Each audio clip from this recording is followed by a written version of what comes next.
નમસ્કાર મિત્રો, દેશ અને દુનિયાના સૌથી મોટા સમાચારમાં તમારું સ્વાગત છે। તો આજના તાજા સમાચાર મેળવવા માટે વિડીયોને અંત સુધી જોતા રહો અને આવા જ રોજના સમાચાર સૌથી પહેલા મેળવવા માટે આ ચેનલને સબસ્ક્રાઇબ કરવાનું ના ભૂલતા।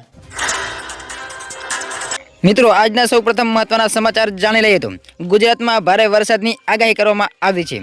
તો ગુજરાતમાં આજે હવામાન વિભાગે આજે દાહોદ, નર્મદા સહિત 5 જિલ્લામાં ભારે વરસાદની આગાહી કરી છે, જેમાં અમદાવાદ, ગાંધીનગર, વડોદરા, મહેસાણા, રાજકોટ, સુરત સહિતના જિલ્લાઓમાં હળવોથી મધ્યમ વરસાદની આગાહી કરવામાં આવી છે। મિત્રો, આગામી દિવસોમાં પણ રાજ્યમાં વરસાદી માહોલ યથાવત રહેવાની શક્યતા છે, જેમાં 12 ઓગસ્ટ 2026ના રોજ એટલે કે આજે રાજ્યમાં હળવાથી ભારે વરસાદનો માહોલ રહી શકે છે અને દાહોદ, છોટા ઉદેપુર, નર્મદા, તાપી, ડાંગ જિલ્લામાં ભારે વરસાદની શક્યતા મિત્રો વ્યક્ત કરવામાં આવી છે। તો મિત્રો, અંબાલાલ પટેલ દ્વારા આ વરસાદની આગાહી કરવામાં આવી છે। મિત્રો, ત્યાર પછી મહત્વના સમાચાર જાણી લઈએ તો પેટ્રોલ ડીઝલ થયું હવે મોંઘું, જાણો પેટ્રોલ ડીઝલના ભાવ। તો મિત્રો, હિમાચલ પ્રદેશમાં પેટ્રોલ અને ડીઝલ ખરીદવું હવે વધુ મોંઘું બન્યું છે, જેમાં રાજ્ય સરકારે પેટ્રોલ અને હાઈ સ્પીડ ડીઝલ પર અનાથ અને વિધવા સેસ વધારવાનો મહત્વપૂર્ણ મિત્રો નિર્ણય લીધો છે। આ નવા દરો જેમાં 12 ઓગસ્ટ 2026ના રોજ એટલે કે આજે રાત્રે 12 વાગ્યાથી સમગ્ર રાજ્યમાં લાગુ કરી દેવામાં આવ્યા છે, જેના પગલે હવે ગ્રાહકોને પ્રતિ લીટર મિત્રો જેમાં 60 પૈસા વધુ ચૂકવવા પડશે। તો તમામ ગ્રાહકો માટે આ એક મોટા સમાચાર છે। પેટ્રોલ ડીઝલના ભાવમાં મિત્રો 60 પૈસા તમારે હવે વધુ ચૂકવવાના આવશે।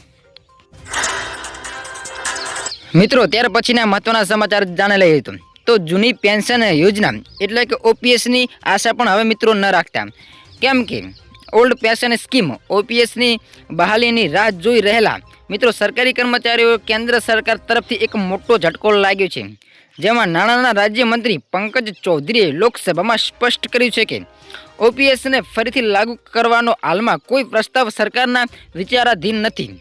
તો મિત્રો, આ એક સરકારી કર્મચારીઓ માટે મહત્વપૂર્ણ સમાચાર છે, તો ખાસ જાણી લેજો। ત્યાર પછીના મિત્રો મહત્વના સમાચાર જાણી લઈએ તો શ્રાવણની શરૂઆત પહેલાં જ સોનું થયું સસ્તું।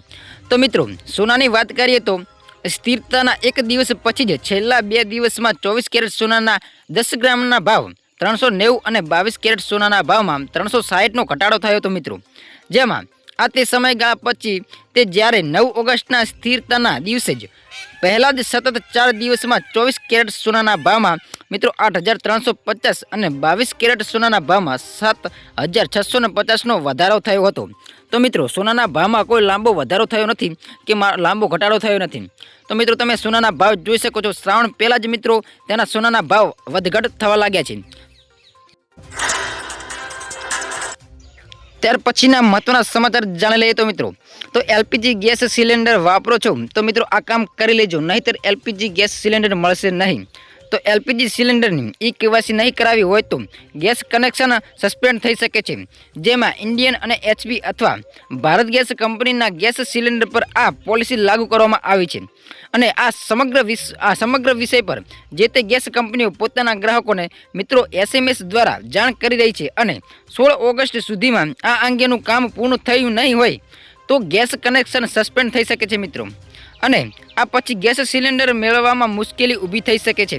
તો મિત્રો, આ તમારા માટે એક મહત્વપૂર્ણ સમાચાર છે। જો તમે રાંધણ ગેસનો ઉપયોગ કરો છો અને મિત્રો તમે ઈ-કેવાયસી કરાયું નથી તો તમારામાં મિત્રો એક SMS આવ્યો હશે અને SMS દ્વારા મિત્રો તમે એલપીજી ગેસ સિલિન્ડરનું મિત્રો ઈ-કેવાયસી કરી દેજો, જેથી તમારો એલપીજી સિલિન્ડર ગેસ તમને મિત્રો ઘરે પરત મળી જાય અને તમારું આ સસ્પેન્ડ અને કે મિત્રો તમારી કશું પણ એલપીજી સિલિન્ડરને ગેસમાં અટકાવ ન થાય।